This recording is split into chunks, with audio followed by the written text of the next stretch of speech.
Mafanikio huanza na tabia ya kuamini kile unachokifanya, unapochukua hatua na kujifunza kutokana na changamoto mbalimbali. Ili ujenge tabia ya kujiamini, kuna mambo ya kuzingatia. Jambo la kwanza, jifunze kila siku. Kujiamini huanzia kwenye maarifa. Kadri unavyojifunza kila siku, ndivyo unavyojenga uwezo wa kuelewa masoko, kuelewa wateja na changamoto mbalimbali za biashara. Kujifunza kila siku ni nguvu inayokupa uwezo wa kuamini kile kitu ambacho unakifanya na kukabiliana na ushindani na changamoto mbalimbali bila uoga. Jambo la pili, usijilinganishe. Kujilinganisha na watu wengine huwa kunaondoa hali ya kujiamini kwa haraka, kwa sababu kila unachofanya unakuwa unakiona hakina thamani. Kwenye ulimwengu wa biashara, kila biashara ina wakati wake wa kukua. Unapoanza biashara, hutakiwi kulinganisha mafanikio ya biashara yako na mafanikio ya biashara nyingine, ili ikusaidie kuithamini na kuipenda biashara yako. Jambo la tatu, share mawazo yako.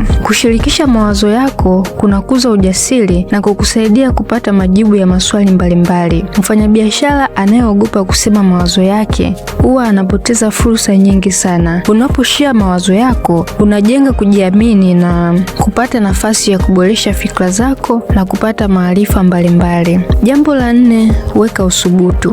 Uthubutu ni msingi wa kujiamini. Ni uwezo wa kuchukua hatua hata kama kuna hofu na mashaka ndani yako. Bila uthubutu, mawazo mazuri hubaki kuwa ndoto. Unapoweka uthubutu, unajifunza kupitia vitendo na kuongeza uwezo wa kujiamini. Jambo la tano, acha kujishtukia. Kujishtukia kunapunguza uwezo wako wa kufanya maamuzi sahihi. Mfanyabiashara mwenye hofu ya kujaribu huwa anachelewa kujaribu fursa mpya za kibiashara. Ukiacha kujishtukia, unapata uhuru wa kufanya maamuzi kwa ujasiri na kujenga biashara yenye msingi imara.